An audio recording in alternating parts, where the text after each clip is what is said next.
सत्संगत जी, प्यार से कहना धन निरंकार जी। प्रेमा ने बोला धन निरंकार जी।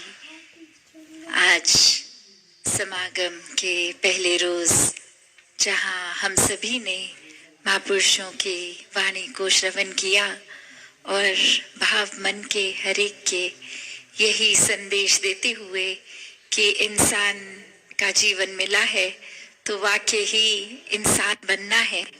ये मनोर्भव का भाव, वासुदेव कुटुंबकम का भाव कि पूरा संसार एक परिवार है और जब हम वाक्य में ही मनुष्य हैं तो मनुष्य बनने का प्रमाण फिर ये सिर्फ शरीर ही नहीं है, ये आकार शक्ल, ये चाहे मनुष्य की हो, जो वाक्य में हमको मनुष्य बनाता है वो ये मानवीय गुण, ये दैवीय गुण है जो सिर्फ और सिर्फ एक पक्की तरह, एक पूर्णता से एक स्वाभाविक रूप अपना तभी ले पाते हैं जब इस निराकार, इस परमात्मा, इस परमेश्वर, जो भी नाम से हम इसको बुलाना चाहें, इसको वाकई में इस भगवान के दर्शन करें जो ये निराकार हर जगह है।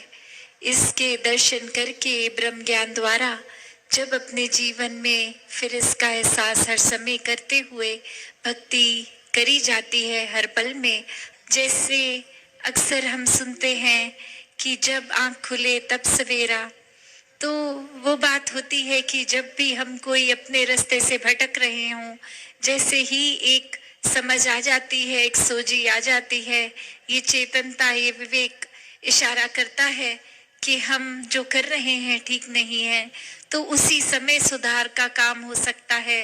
वो पल ही एक करेक्शन मोड में हम खुद को डाल सकते हैं। तो एक बात उसी से है, ये है कि जैसे ही ये एहसास होता है कि एक हमें दिशा बदलनी है, हम उसी समय वो उसको सही कर लेते हैं।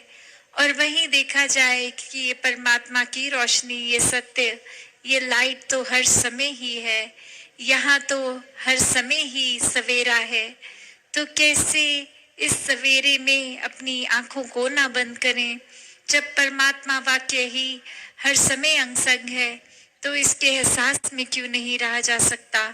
एक इससे आंखें बंद करके अपने दुनियावी माया रूपी कार्यों में इतने व्यस्त होके कि इसी का ही फिर एहसास खो दें, एक ध्यान ही इस परमात्मा से हट जाए और संसारिक वस्तुओं से, लोगों से इतना जुड़ जाए, तो फिर बात वही होती है कि एक रोशनी तो पूरी है पर आंख हमारी ही बंद है तो हमें रोशनी वो नजर नहीं आएगी। वही बात जो हमेशा संत समझाते हैं कि ये परमात्मा तो हर समय देखा जा सकता है, ऐसा कोई भी पल नहीं है जिसमें परमात्मा नहीं है, या कोई ऐसी स्थान एक विशेष में ही सीमित नहीं है। ये तो असीम निराकार है जो जितना भी आज तक हम इस ब्रह्मांड को जानते हैं उससे भी ये वास्ट, ये हमेशा चलता ही रहने वाला, इसका कोई अंत ही नहीं है। जगिया ब्रह्म दिसे उगड़े कि हर समय ये परमात्मा देखा जा सकता है। God can be seen every moment, in every aspect, in every place. It's not just limited or confined. तो ऐसा ही हर समय we can see God with our eyes, with this openness, this vastness that we see. The distance between two people, as we see, is an empty space, but in reality that consists of God, this divine light, this truth. तो कैसे ये एक दूसरे के ऊपर हमारी अगर नजर भी पड़ती है तो इसके बीच में कहने को तो ये खाली स्थान है जो इस नजर से देखेंगे, पर ब्रह्मज्ञानियों को, ये संतों महात्माओं को पता है कि ये खाली जगह भी खाली नहीं है, इसी में परमात्मा है। इसी का जो ये खाली स्थान नहीं कोई ऐसा जहाँ परमात्मा नहीं है, ये इंसानी शरीरों के अंदर भी यही परमात्मा है जो अंग संग हमेशा हर जगह है। तो कैसे अपने जीवन में जब ये बात घर कर लेती है, ये समझ आ जाता है ब्रह्म ज्ञान, तो हर पल ये बेरंगे रूप में ही ये परमात्मा हर एक में भी दिखता है जाती है कि जब भक्ति कर रहे हैं तो वो माइंडसेट, वो दिल का याद आ रही है कि कैसे एक समय कुछ लोग किसी और राज्य में उनके राजा को देखने के लिए जा रहे थे कि कैसे साथ वाले राज्य के राजा दिखते हैं, और उनके मन में ये भाव आया कि कुछ लेकर चलें, खाली हाथ ना जाएं, कुछ देंगे उधर राजा को गिफ्ट की तरह। तो वो एक कोस्टल एरिया के थे, तो वहां से नारियल अपने उठा के ले गए, और जैसे जैसे वो यात्रा करते करते उस राज्य में पहुंचे तो उनकी नजर पड़ती रही। कभी उन्होंने देखा कि यहाँ तो अखरोट हैं जो उनके एरिया में नहीं होते थे, तो उनको लगा ये कोई बहुत ही अनयूजुअल चीज है, इसको ले लिया जाए। तो अपने नारियल को एक्सचेंज ये बार्टर करके उन्होंने अखरोट ले लिए और फिर आगे की ओर चले तो उनको प्याज नजर आ गए जो फिर उनके इलाके में नहीं मिलते थे।